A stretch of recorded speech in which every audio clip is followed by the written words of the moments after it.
Hello student, कैसे हैं आप? आशा करता हूँ आप सब लोग घर पर सुरक्षित और मंगलमय होंगे। बच्चों, आज आपके लिए लेकर आए हैं माध्यमिक शिक्षा परिषद उत्तर प्रदेश के अंतर्गत कक्षा 10 में हिंदी विषय के पाठ भारतीय संस्कृति, जिसके लेखक हैं डॉक्टर राजेंद्र प्रसाद का पाठन कार्य। तो जिन बच्चों ने अभी चैनल सब्सक्राइब नहीं किया है, चैनल सब्सक्राइब कर लें और फटाफट आप जो है पुस्तक को ओपन कर लीजिए, अपनी पुस्तक खोल लीजिए, क्योंकि जो मैं आपको रीडिंग कराऊंगा, समझाऊंगा, उसको आप हैंड टू हैंड पढ़ते चलना, मनन करते चलना, तो वो अच्छा समझ में आएगा। तो कक्षा 10 हिंदी पाठ भारतीय संस्कृति, लेखक डॉक्टर राजेंद्र प्रसाद का पाठन कार्य करते हैं। इसको मैं इस पाठ को कम से कम 2 खंडों में विभाजित करके आपको 2 बार में पढ़ाऊँगा, तो मेरे साथ अनुसरण करेंगे। भारतीय संस्कृति, इसकी पहले मैं आपको रूपरेखा बता दूं कि भारतीय संस्कृति जो है डॉक्टर राजेंद्र प्रसाद जी का एक भाषण का अंश है। एकता और समानता, चरित्र और आत्मकथा, सामाजिक समानता और आर्थिक संपन्नता, नैतिक शक्ति से विज्ञान का उपयोग और सेवा भाव हमारी संस्कृति के मूल तत्व हैं।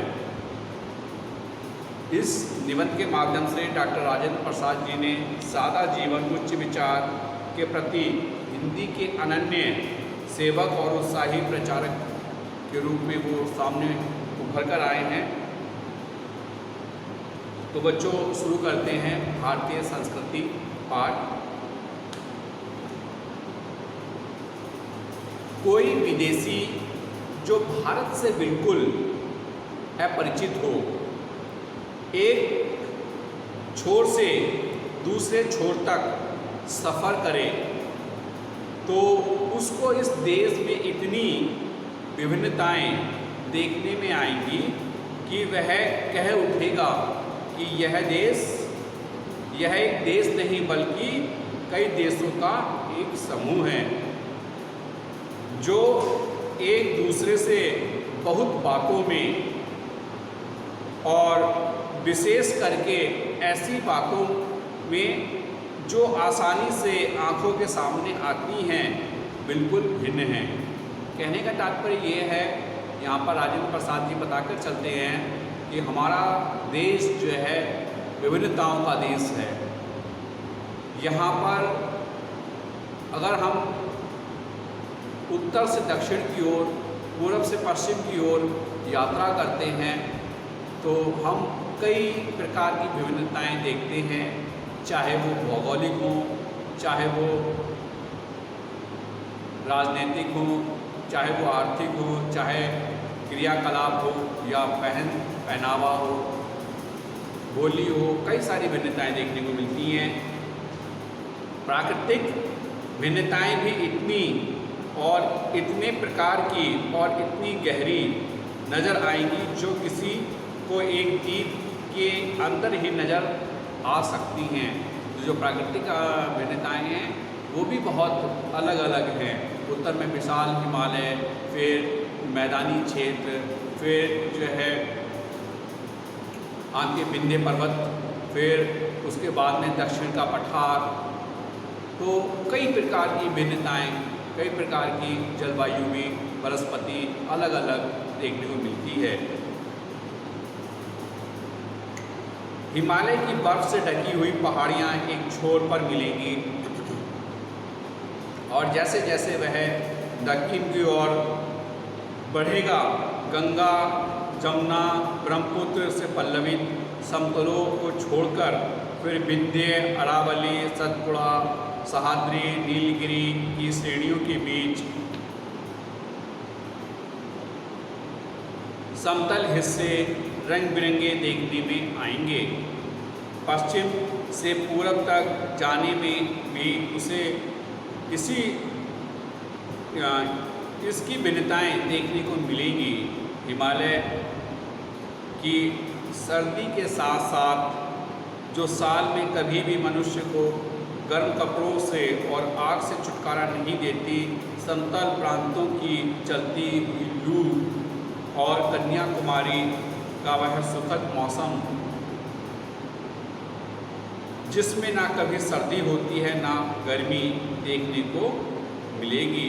अगर असम की पहाड़ियों में वर्ष में 300 इंच वर्षा मिलेगी तो जैसलमेर की तप्त भूमि भी मिलेगी, जहां साल में 2-4 इंच वर्षा भी नहीं होती। कोई ऐसा अन्न नहीं जो यहाँ उत्पन्न न किया जाता हो, कोई ऐसा फल नहीं जो यहाँ पैदा नहीं किया जा सके, कोई ऐसा खनिज पदार्थ नहीं जो यहाँ के भूगर्भ में पाया न जाता हो, और कोई ऐसा वृक्ष अथवा जानवर है जो यहाँ फैले हुए जंगलों में न मिले।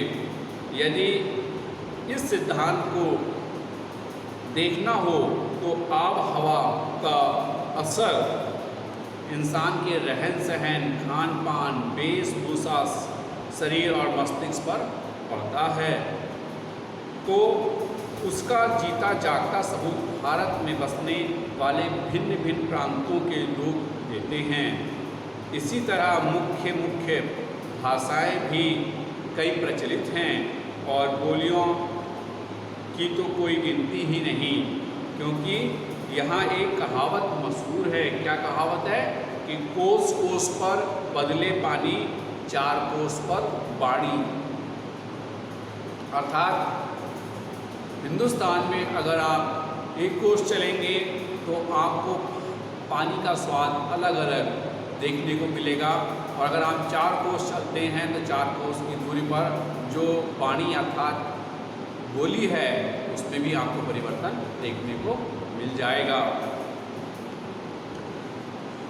भिन्न भिन्न धर्मों को मानने वाले भी जो सारी दुनिया के सभी देशों में बसे हुए हैं, यहाँ भी थोड़ी बहुत संख्या में पाए जाते हैं, और जिस तरह यहाँ की बोलियों की गिनती आसान नहीं, उसी तरह यहाँ भिन्न भिन्न धर्मों के संप्रदायों की भी गिनती आसान नहीं। इन भिन्नताओं को देखकर अगर अपरिचित आदमी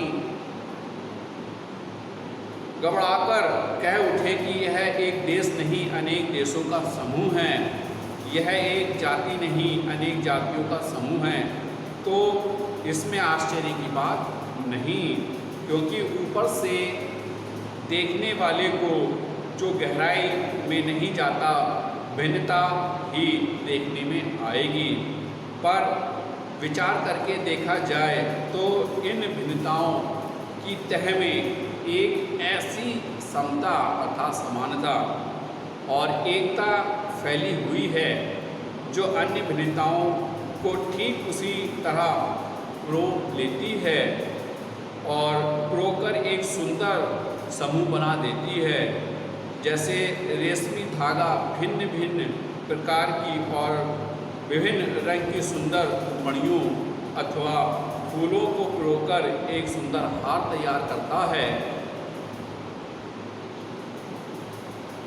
जिसकी प्रत्येक मणि या फूल दूसरों से ना तो अलग है और न हो सकता है, और केवल अपनी ही सुंदरता से लोगों को महता नहीं बल्कि दूसरों को सुंदरता से वह स्वयं सुशोभित होता है, और इसी तरह अपनी सुंदरता से दूसरों को भी सुशोभित करता है। यह केवल एक काव्य की भावना नहीं है बल्कि एक ऐतिहासिक सत्य है जो हजारों वर्षों से अलग अलग अस्तित्व रखते हुए अनेकानेक जल प्रपातों और प्रवाहों का संगम स्थल बनकर एक प्रकांड और प्रगाढ़ समुद्र के रूप में भारत में व्याप्त है, जिसे भारतीय संस्कृति का नाम दे सकते हैं। इन अलग अलग नदियों के उद्गम भिन्न भिन्न हो सकते हैं और रहे हैं।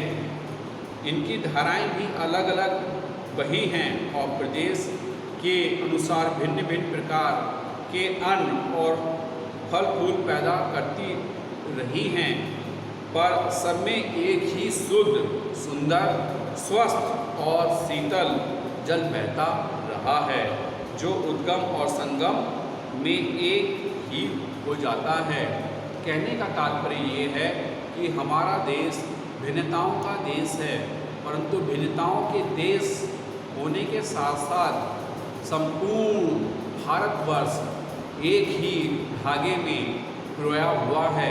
जिस प्रकार से विभिन्न प्रकार के फूलों की माला एक ही सूत्र से बंधी रहती है, उसी प्रकार हमारा भारतवर्ष में विभिन्नताएं होने के कारण एक ही सूत्र में बंधा हुआ है।